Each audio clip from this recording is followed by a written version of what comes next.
Hello, my name's Toby. I'm from Australia. I've been living in Scotland for a year and a half now. I grew up in a Christian family, very dedicated to the Lord, very centred on the Bible, prayed together very often. Christ was really a central part of our home. We often had people staying with us from rough backgrounds, that kind of thing. My mum is really good with hospitality. She always opened the home to people, wanted to support people. It was a really wonderful environment to grow up in. So I can remember loving God from a very young age.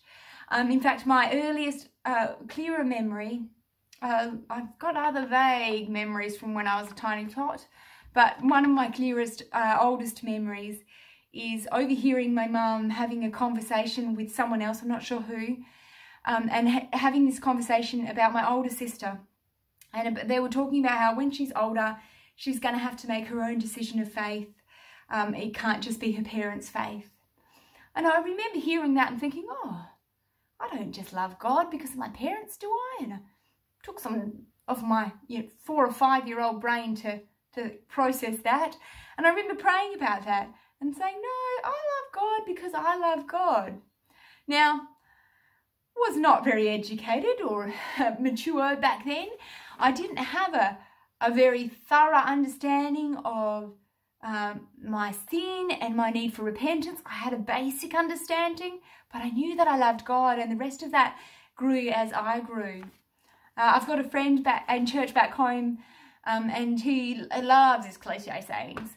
And I remember being a kid and hearing him say, now kids, there's no junior Holy Spirit. Yeah, thanks. But it's actually really true. The Spirit of the Lord is alive and active in tiny tots as well. And that was for me from a very young age. So I grew up loving God. I went through the high school, childhood and high school without any serious shaking of that faith, with just the challenges of growing up.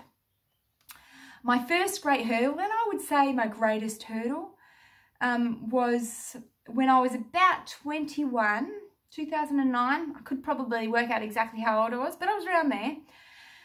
So my family, my mum, my dad, and my younger sister and myself felt called to move to East Timor to do mission work.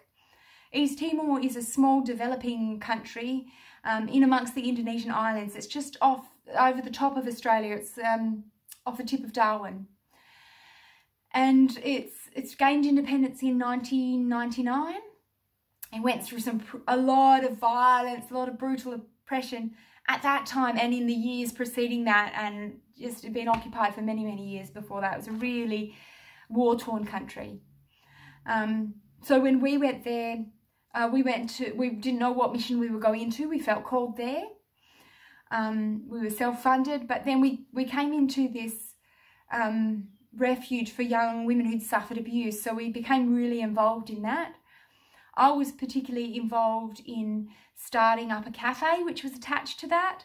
I wasn't a nurse back then. I used to work in cafes. I never knew how God would use that for missions, but he had a plan. So we worked on starting this cafe up. It was to train the girls at the refuge who might go into that kind of industry, because a lot of them, because of the stigma of abuse in their villages and that kind of thing, they can't go back. They're considered damaged. They can't fetch a bride price. There might be angry family from the perpetrator's side wanting to retaliate. So they really needed to be able to be rehabilitated somewhere else, so they wouldn't just live at the shelter their whole life. It was somewhere to move on. So that was what the cafe was for, also to help make the shelter a bit more funding, self-sustaining fund-wise. So it was very successful. The cafe became really busy. It also gained something we didn't expect. It was a real awareness amongst other missionaries, other organisations for support, and it was very, very successful. It was really good work. Saying that, I can't claim a great deal of credit for that. It just worked. So that was really good. Saying that, it was actually a very stressful time as well. So the cafe was successful. It was very busy. I was dealing with learning a new language in a completely different culture. People talk about culture shock when they talk about going on missions, and I certainly felt that in the beginning, but rather than feeling this wave and then getting used to it, I actually felt the shock, and it became increasing as time went by. It almost like was a cumulative effect. And I felt increasing tension as I started to understand the language more. That doesn't always make things clearer. There was a real miscommunication around a lot of places. And even when I did understand, sometimes that made it harder because you knew what people were talking about and it wasn't always great. So there were some real challenges there. I also worked with some really challenging personalities. Some of the missionaries, which, I mean, any church you go to, you're going to work with challenging personalities. That's one of the beautiful things about the churches. You've got this mixed match of people who are all learning about God, and you learn to love each other anyway. So anyway, that I didn't have all the resources to deal with this as much as I do now. So after many months of increasing tension and stress, I developed anxiety disorder and depression. So it was a pretty black time. It was very dark. Many of you may have gone through this yourself, may be going through this, or know family or friends who've gone through this. It's pretty tough. I didn't understand anything about it before I went through. That was just something that happens to other people. But when I went through it, I could see these selfish and self-pitying thoughts which were making this spiral worse, but I couldn't stop thinking them. I got a sense of guilt for feeling selfish, which added to my grief, which made it worse and made me feel more guilty. It was a real hard spiral, and perhaps one of the toughest things is not being able to imagine what it's like out of there. Even as I moved towards recovery, and learning how to cope with it, and learning that there is light at the end of the tunnel, that it does get better, it can get better. When it's a bad day, you can't imagine that. Even though you know it's there, no, this is with you for the rest of your life. It's really hard to picture being well. So that was pretty tough. I also got a fairly big loss of sense of identity. I dealt really well with stress in the past. I could handle cafes, high stress, busy situations, but now any conversation with people would send me into a panic attack. It was really tough. There were some things I was really spared from during this time that I know a lot of people go through when they go through this. So I never felt unloved. I always knew that aside from my family being really supportive and loving, and there was just not enough, they gave no room for doubt there. But also, actually I'll take that back. People can leave no room for doubt, and depression can still make you think you're unloved. That's not a reflection on anyone. It's just a blessing that I had, and I always knew that Christ loved me. One thing that also happened is my mum gave me some advice before I knew it was depression and anxiety, but I'd shared some of my struggles, my emotional struggles, with a group of friends, and I'd come home and felt a bit vulnerable and kind of wished I hadn't shared that, wished they didn't know that about me. And my mum said, no, don't hide it. If you hide it, the devil will fool you into thinking that it's something to be ashamed of. And he'll build this wall of lies and he'll lock people out. So that I took that on board, and it was really helpful because I shared my struggles with people. The bulk of my church were behind me and loving me and supporting me and keeping an eye out for what I might need, and how they could help me out of this. And that had a huge impact on how I got through it. I didn't have to journey alone. It is a very lonely journey. There's no substitute. You're in the company of your own thoughts. They can't join you there, but they can support you and continue to give you love and help you out of that. Additionally, I met lots of other people who I didn't know were also going through the same journey. Some of them had suffered with it for years and not felt like that they could tell anyone because it was their secret shame. So they were able to, I know of at least 2 people who sought professional help because they were encouraged when they realised that I could share it and it didn't have to be this deep secret. So that was some good that came out of it. However, when I'm going through that black time, that wasn't sufficient compensation to say that I'd helped people. It hurt. And it hurt very badly. And I was still going through that selfishness and being caught in my own head. I remember listening to a tape that my psychologist would teach, got me to listen to, of thought patterns that I need to go through to process, to teach my mind not to panic. And I remember her going through it and just shouting at the tape something along the lines of, it's not that easy. And next line, of course, is, I know you're going to say it's not that easy. And I was furious. Now I can laugh. But that was just part of my journey. There was no instant healing. It was a long, hard journey. I had a Christian psychologist, a dedicated Christian psychologist.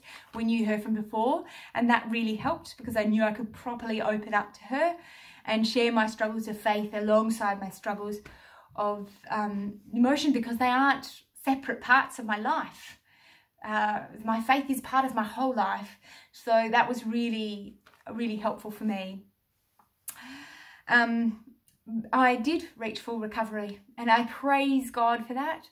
That's a part of my past. In fact, I've grown a lot since then.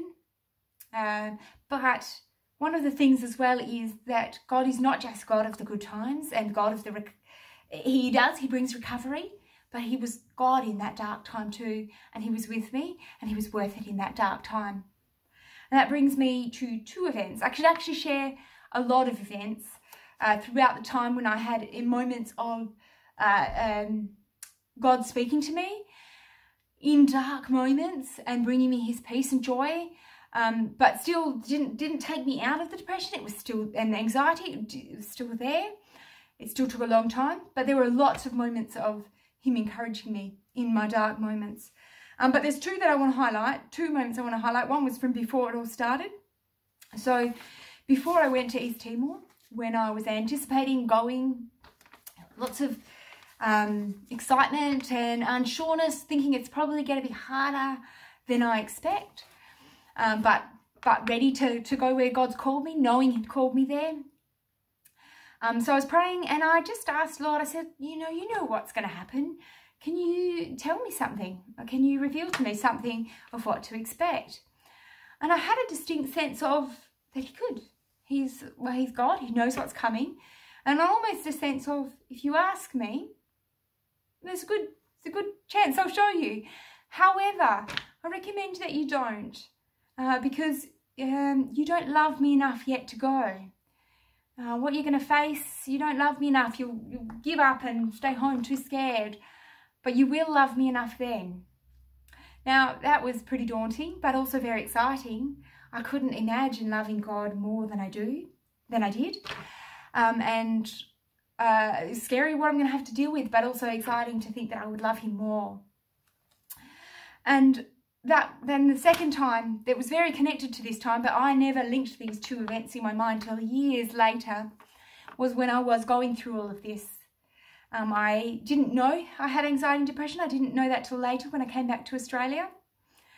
But I was I was having regular panic attacks. Didn't know that's what they were. I was feeling very depressed, and I was in so much pain inside. And I cried out to God to make the pain stop. And I felt 3 things pass in front of me, one at a time, and I processed each of them. The first was all the lessons about God teaching us through pain, about developing your character. I had a sense of God developing your character. And I'm not endorsing my response to this, but my response was, well, below that, I'll be a shallow Christian all my life, thanks very much. This hurts too much. I don't want to do this. And, I mean, that's not a godly response, but it was an honest to God response. I was crying out to God in pain. And growth of character, if you're telling people that who are depressed, it's not enough. It hurts. So that was the first thing that came in front of me. I then thought, well, what's the most thing that you love? What is the thing you couldn't do without? Or that you would give anything for? And my family came to mind. I'm very, very close with my family. One of the big challenges of moving away to Scotland was leaving them. Very close with them. So they came to mind. A kind of hypothetical. What if this was for their benefit? And you had to go through this for them for some reason. It didn't need an explanation. My instant response, again, is not very, doesn't sound very fantastic. I said, I'm sorry, I love them, but this hurts too much. I didn't want to go through that, even for my family. And again, that's my honest reaction. My family know I love them so much, so I don't feel like I can't share this journey with them, and that hurt. Then the last thing came in front of me, and this is when I knew that the message was from these thoughts were from the Lord. And he said, what about me, Jesus? Am I worth it? And it was a resounding, absolutely, yes, you're worth it. And I think of who he is. I think of what he's done, how he was in perfect harmony and unity, fully God in heaven, and how he gave all of that up, how he came down here. He lived a life of poverty. He lived a life loving people, both the rich and the poor, both the people who scorned him and the people who were drawn to him. He was loving, he was firm, he was perfect, and he was fully human and fully God. I think of his character, of his self-sacrifice and his love, and I know that he's worth it. I think of the fact that he lives in me, and I know that he's worth it. And I have to say, it wasn't this clarified back then. I just knew, I had the recollection of all that I knew of God in my life without articulating all that much, and I knew that he was worth it, and I clung to him. I was, when we studied Job last year in Connect groups, I gained a new understanding of some of what I went through back then. I thought about Job, how he never knew why he went through that grief. God never gave him an explanation. And we don't even really know why God allowed Satan to torment Job. He certainly didn't have to prove himself to Satan. We don't know why. But Job didn't need to know the why. He needed to know the God behind the why. And he did know. And God revealed himself. And that was enough. And that was the same for me. I don't necessarily know why God put me through that. I can see good that came out of it. But like I said, when I was going through it, it wasn't worth it. But God is. I can see how much I've developed and grown since then, and how God's used that in my future life. I can see hindsight, but still I know that without Jesus himself, it's not enough. One day, I will know fully. I'll be with Christ for eternity, and he'll give me this full explanation. But that's not actually the exciting bit. The exciting bit is to be with the one that I love, to know him fully, to be with him fully, and that's really exciting. Thanks for listening.